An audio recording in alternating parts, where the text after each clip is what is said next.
Susanne Baremore, how are you? Doing great.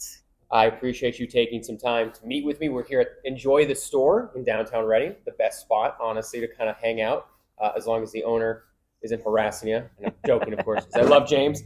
But we're going to start this out as I do with every Meet the Candidate, Know Your Candidate interview that I've done. Tell me about you and what you want the public to know in case they're just now meeting you for the first time. Well, I have been nearly a lifelong resident in Shasta County. My parents moved us to Shingletown from Southern California back in 1977 when I was 8 years old. And I have fallen in love with the whole concept of rural communities. Shasta County is my home. I raised my children here. And local governance has really been the backbone of a lot of the work that I've done, working for the county, working for local municipalities, working for rural issues. I currently work as the field rep for the California School Boards Association in the 14 northeastern counties of our state, where I serve 155 school districts and local education agencies, many of which are very, very small rural school districts. So our NorCal way of life has always been just ingrained in who I am, and making sure that we have what we need in terms of services, and making sure that we're keeping fire out of the areas and figuring out our water problems. Those are all really important things to me. So, And why, kind of a two-pronged question here. Why now to get into politics, and why the Board of Supervisors? um, why now is because I have watched this board continue to destabilize in the last few years. I keep seeing policies and decisions being made that is not based on good information or accurate information, and is being being put forward by people who just don't understand how some programs work or the law works. And I have that background to understand all of what's going on in all of our county departments. I have one of the things that I talk about very often is that there's a lot of problems we can't fix locally. We need to go bang on the Capitol steps, and we need to talk to our federal legislators, because that's where decisions are being made.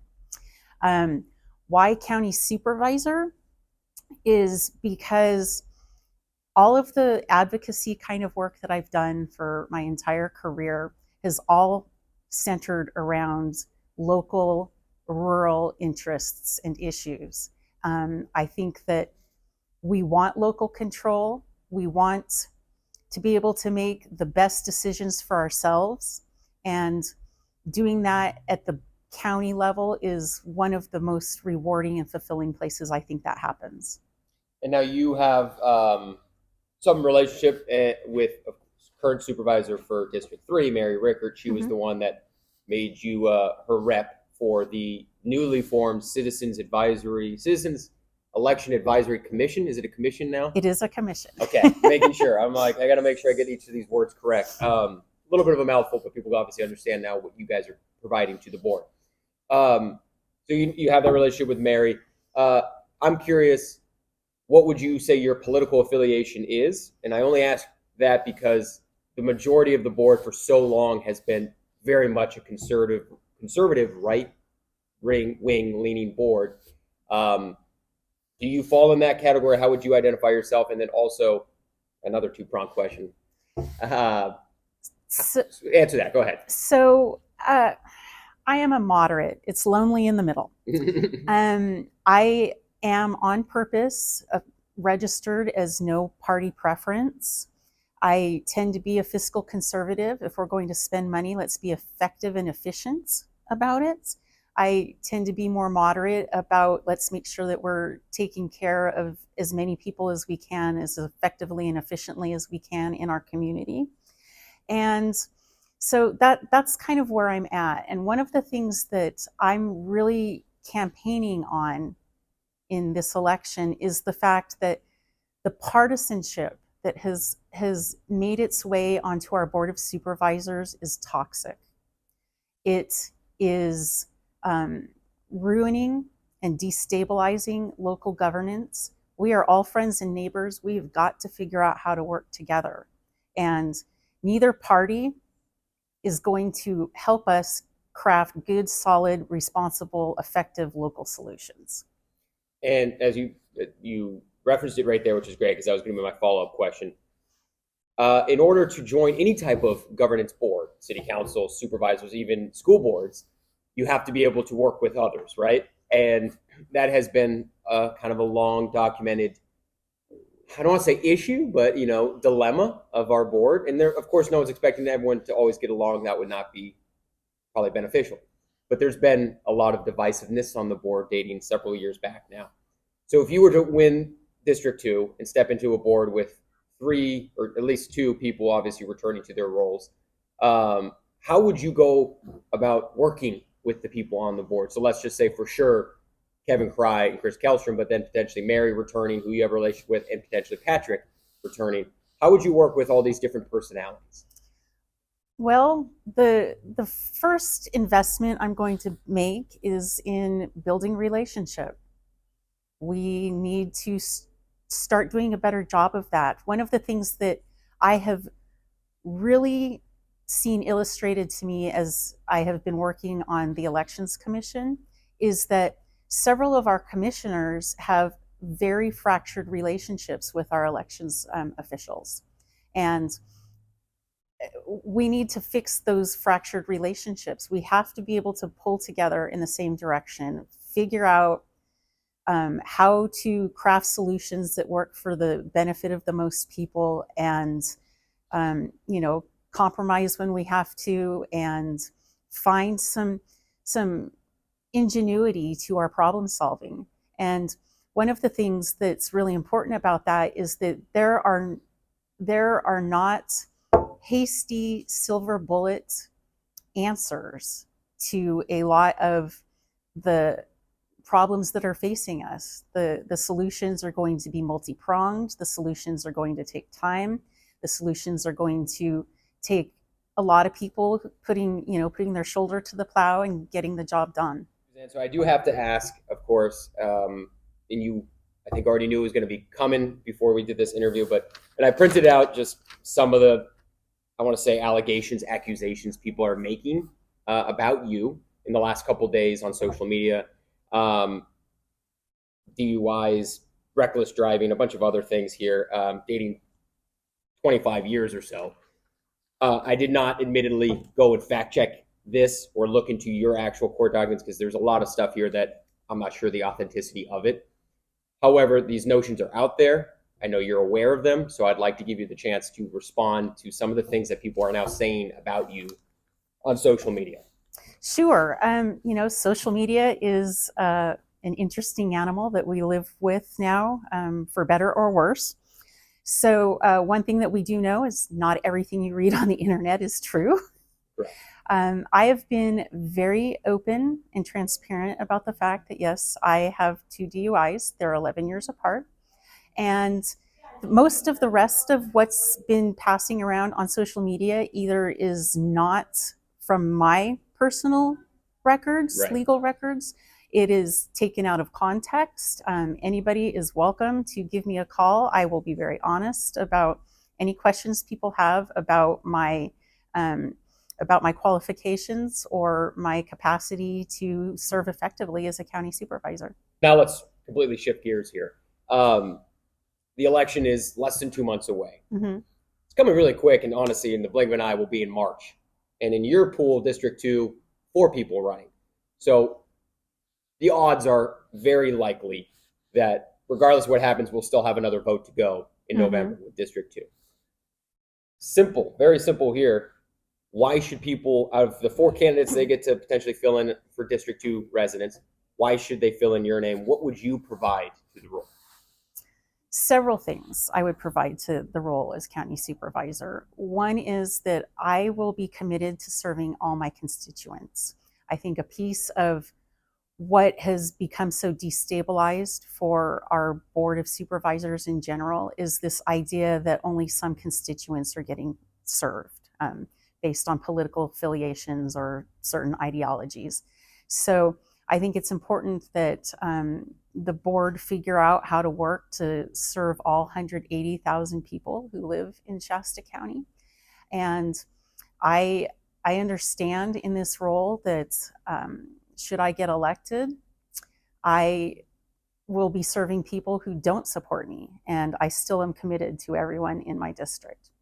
I have a really unique background in terms of what I understand about county governance. I've worked in the county council's office. I've worked in the personnel office where I've had opportunity to learn about all of the departments. I understand how the programs work. I understand how things are budgeted, how money flows to those programs, where that money comes from. I have a broad scale understanding of the fact that every decision that the Board of Supervisors makes comes with consequences. And we want to make sure that we're doing the most good for the most people and that we're doing it effectively, efficiently, and in a fiscally responsible way. I have an absolute love for everything that Shasta County is in terms of our environment. I love our lakes. I love that we can hunt here. I love that we have some real stick-to-itive people. We take care of ourselves. We pull ourselves up by our own bootstraps, and we help our neighbors. And I would like to be able to bring that kind of spirit to serving the community. What do you believe to be our biggest issue currently facing the county? There's quite a few, and you're a part of the Election Advisory Commission. Yes. So I figured voting might be one, but there are many. So some of these are going to seem like soft or philosophical priorities, Sure. But the first thing is that this board needs to return to a place where it is operating from good information, that they're making decisions based on being able to follow the law or change laws if we have to, and where to get that done. In terms of actual issues, I have a background in community forestry. I remain extremely concerned about fire and fire danger as we continue to grow in this county.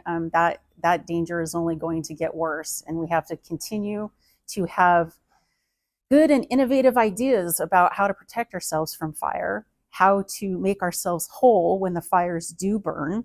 I am very concerned about some of the issues that have occurred out in Igo Ono, and the fact that that community is short of the funding and the resources it needs to build itself back and to protect itself. And it's probably not even the last time Igo Ono is going to burn, and it's certainly not the last time some other small town in Shasta County is going to burn.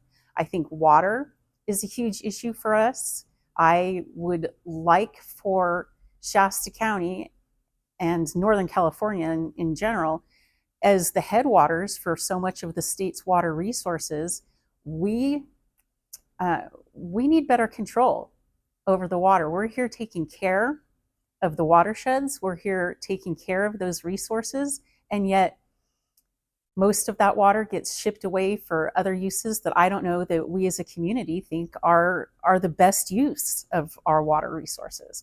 So those issues are very important to me.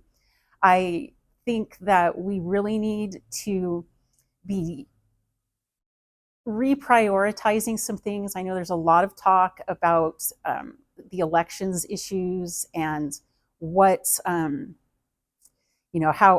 accurate the elections are.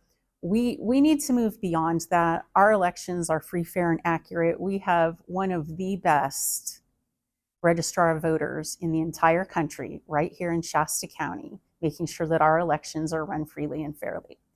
And at the same time, we have families out in Oak Run that are living without running water or electricity. We have people in other small areas that are in such dire poverty that children are going to school and eating at school because there is no food at home. Can we fix all these problems? Probably not, but should we attempt to do that? Yes, we should. Thank you so much for meeting with me. Thank you to enjoy the store, because we just pretty much took this place hostage for the last 15 minutes. One final thing is I haven't really seen a whole lot of like advertising for you, signs, or do you have a website? Like, how can people learn a little bit more about you? And then also, do you have like a little campaign slogan? Those are always fun. I like to see what people come up with. I don't know if you have one yet. So I do have a website. Okay. It is SusanneForSupervisor.org. I also have a Facebook page. Signs will be coming out the first part of next week. We have those on order, and we are getting ready to start our canvassing into neighborhoods. That's what's one of the very most important things to me, is that I be able to get out and meet as many people as I can, because it's both an exercise in helping people understand who I am and how I will best serve them, but it's the opportunity to listen to what matters to people in the district and in our county is really important to me as well. It's also just an exercise when you walk around. Yeah. Yes, it is. I remember doing it back in the day for my dad, and so it was I the workout. I have already been. I've already probably been to about 1,500 homes so far, and it's been a lot of walking. I'm down 30 pounds since I decided to take this on. So fantastic! Congratulations to that, and best of luck in March. Thank you so much. Thank you for the time.